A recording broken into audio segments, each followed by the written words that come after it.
Pympiau, sbyngau, mopiau a seiffonau. Mae'r profiad hwn yn dechrau gyda chwestiwn arall da iawn. Sut ydych chi'n cael dŵr neu hylifau allan o rywle neu rywbeth? Gallai hwn fod yn danc o ryw fath nad ydych chi'n gallu godi, llanas mawr sydd anen ni glirio neu dwll mewn cwch. Gallai plant ac oedolion greu'r cyd-destun dilys hwn ar gyfer dysgu trwy ei ymholiad eu hunain. Enghraifft, mae rhywbeth yn digwydd sy'n sbarduno diddordeb neu gwestiwn. Ar sylwi plant yn ceisio cael hylif allan neu fyny o rywbeth.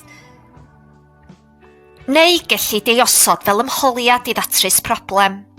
Hynny ydy, sefyllfa fwy artiffisial ble byddech chi'n gofyn i'r plant helpu neu ddanos problem iddynt ei datrys.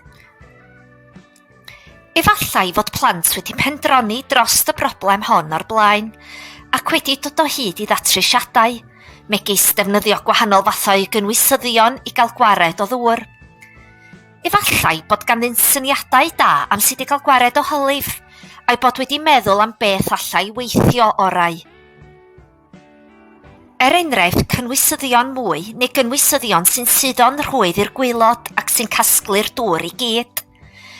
Gan dynnu ar eu profiadau hunain, efallai y byddent yn awgrymu sbwn, tywel papur neu fop i gael gwared o'r dŵr.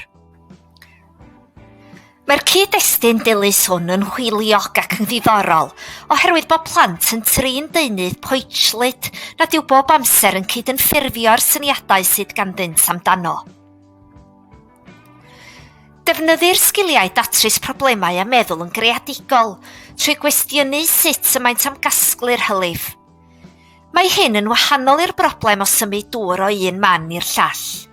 Rydym ni'n herio plant i feddwl am sut mae dŵr yn symud gyflymaf ar ei ben ei hun. Mae seiffonau, pympiau, mopiau, tyweli papur a sbyngau yn gydnaws iawn ar rhai o'r profiadau eraill yn hyd-destun dŵr, sef afonydd, llifogydd, argaeau a ffownteni. Mae plant yn cael eu herio i feddwl am sut y byddant yn cael gwared o ddŵr o fan penodol. Mae dŵr mewn cychod a mannau dan ddŵr yn gyd-destynau diddorol y mae plant yn ei creu naturiol gyda dŵr trwy chwarae. Gellir datblygu ysbarduno sgiliau meddwl yn greadigol trwy ofyn iddynt pa fath o adnoddau y gallent eu defnyddio i ddatrys y broblem a chyflwyno ystod adnoddau newydd iddynt megis pympiau a seiffonau. Sut maent yn gweithio? Beth sy'n digwydd i'r dŵr pan y mae'n symud fel hyn? Gallai'r cwestiynau hyn oll greu ymholiadau ac ymatebion gwahanol gan y plant wrth iddynt archwilio. Mae cymaint o gyfleoedd o fewn hyn, a dylid pwysleisio nad gweithgaredd unigol yw hwn. Gellid cyflwyno gwahanol eitemau dros amser a chyfoethogi a herio ei meddwl. Beth yw'r ffordd orau o gael gwared o ddŵr o gynhwysydd sy'n suddo gyda thwll bach ynddo, neu o ardal eang lle nad yw dŵr yn casglu naturiol? Mae meddwl yn feirniadol am yr hyn y maent yn ei wneud yn rhan o'r profiad wrth iddynt arbrofi dro ar ôl tro mewn cyd-destynau gwahanol. Gall cyd-destun cael gwared o ddŵr o danc fod yn wahanol iawn i gael gwared o ddŵr o hambwrdd mawr. Mae rhai llawer o wahanol senarios ac adnoddau iddynt yn ei hannog i feddwl.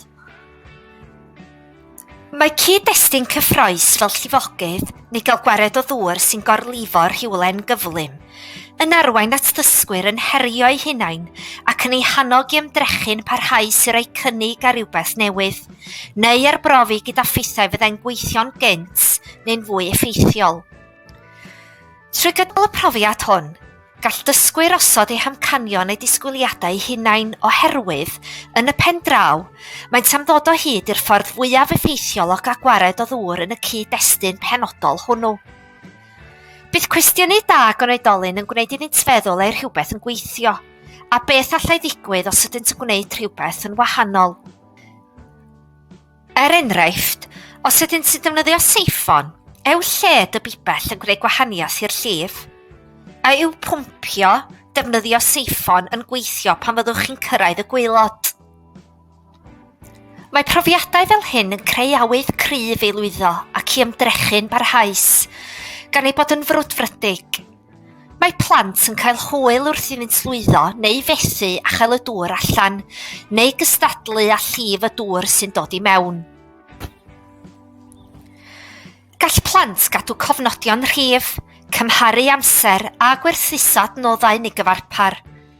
Maent yn gwerthuso yn treialu'n barhaus i'r rhagfynegiadau o beth fyddai'r gorau neu'r mwyaf effeithiol.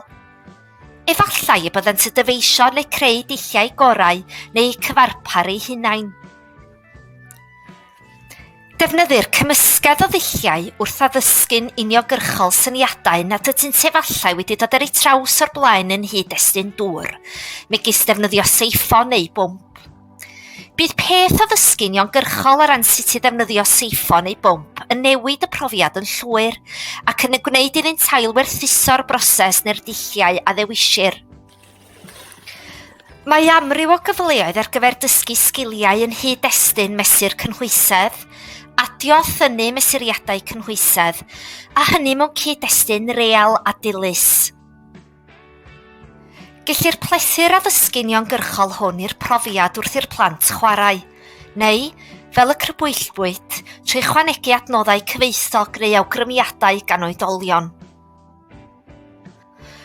Maent yn gyfrifol am ei dysgu hunain drwy ofyn eu cwestiynau hunain ar ôl ysbardu'n cychwynnol. Bydd y cwestiynau hyn yn fwy manwl wrth iddynt geisio gwella eu gallu ddatrys y broblem. Wrth iddynt datblygu hystod o sgiliau yn hyd-destun symud dŵr, byddant yn fwy effeithiol wrth ddatrys y broblem. Efallai byddant yn ceisio codi neu ostwn pen y seiffon mwyn cynyddu'r llif. Gellir defnyddio elfennau pwysig o'r fframwaith cymhwysedd digidol gyda phlant iau trwy recordio'n syml faint o amser y cymer dull penodol neu faint o amser y cymer cynhwysydd i lenwi neu wagio. Gyda phlant hŷn, gellir defnyddio apiau edrych yn benodol ar gyfradd llif dŵr a chyfrifiad amser ei gael mesuriad o lif dŵr. Enghraifft, mesur llif dŵr trwy amseru sawl eiliad y cymer cynhwysydd i lenwi o'r ffynhonnell ddŵr.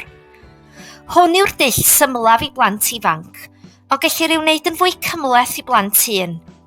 Ceir llawer o syniadau sy'n berthnasol i lifogydd ac arafu llif dŵr yn y profiadau eraill. Wrth ei natur, mae'r profiad hwn yn un sy'n hybu'r cydweithio, sy'n gofyn am weithio fel tîm wrth i blant rhoi cynnig ar wahanol ddulliau a gwerthuso eu llwyddiant. Nid yw'r rhwydd bob amser gwerthuso ar yr un pryd a rhoi cynnig ar eich dull gorau.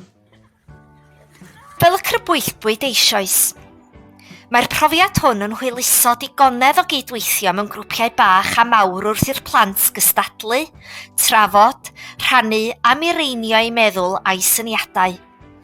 Mae bwrlwm a chyffro'r profiad yn heintus, yn enwedig pan mor rhywbeth yn beryg o lenwi nes i fod yn gorlifo, ac mae'n sicrhau profiad cadarnhaol a chymdeithasol iawn. Bydd llawer o drafod rheolau sut i benderfynu ar y dulliau neu'r cyfarpar gorau i'w defnyddio. Mae hyn yn doi hun yn cynnig llawer o gyfleoedd i blant danos a datblygu eu gwybodaeth, a'r hanner hyn y maent yn ei wybod, neu gredu maent yn ei wybod o brofiadau cyfnod sylfaen am sut y mae dŵr yn gweithio. Gall plant elw ar ei lefel eu hunain trwy gael mynediad i'r profiad hwn o fannau cychwyn gwahanol. Mae'n gweithio ar gyfer grwpiau aml oedran oherwydd gallant defnyddio'r profiad ar adnoddau ar wahanol lefelau. Y lefel symlaf yw, wrth i rywbeth lenwi, archwilio sut i gael gwared o beth o'r dŵr. Os ydynt yn gwneud hyn yn araf, mae'n gorlifo, ac nid yw'n gorlifo os ydynt yn gwneud hyn yn gyflym. Mae'r agwedd drawsgyricwlaidd yn dibynnu ar ble byddwch chi a'r plant yn mynd â'r profiad, ond gallai gynnwys y dynieithau. gan ddatblygu dealltwriaeth o sut y gall gweithredoedd pobl ddoe a heddiw gael effaith ar y berthynas rhwng y byd naturiol a phobl yn gwella ymwybyddiaeth dysgwyr o sut mae effaith y gweithredoedd hynny yn dylanwadu ar gynaledwyedd ein byd yn y dyfodol. Gwelir hyn drwy'r defnydd o bympiau mawr i reoli llif dŵr neu lifogydd. Gellid ymchwilio agweddau gwyddonol ar ddatblygu seiffonau a phympiau mewn perthynas ag afonydd, cychod a defnyddio dŵr. Wrth i natur, mae'r profiad yn gyforiog o rifedd trwy'r holl waith ymarferol a grybwyllwyd. Gellir cynnwys llythrennedd mewn nifer o ffyrdd trwy ysgrifennu cyfarwyddiadau, defnyddio dulliau cyfnodi, sbarduno gweith creadigol. Fel profiad i ategu'r cwricwlwm newydd, mae'n cynnig trafodaeth arall penagored iawn, sy'n addas i bob lefel. Mae llawer o gyfleoedd i ddysgwyr ac athrawon fel ei gilydd ar chwilio dysgu mewn cyd-destun diddorol, chwaraeus, sy'n syliedig ar sgiliau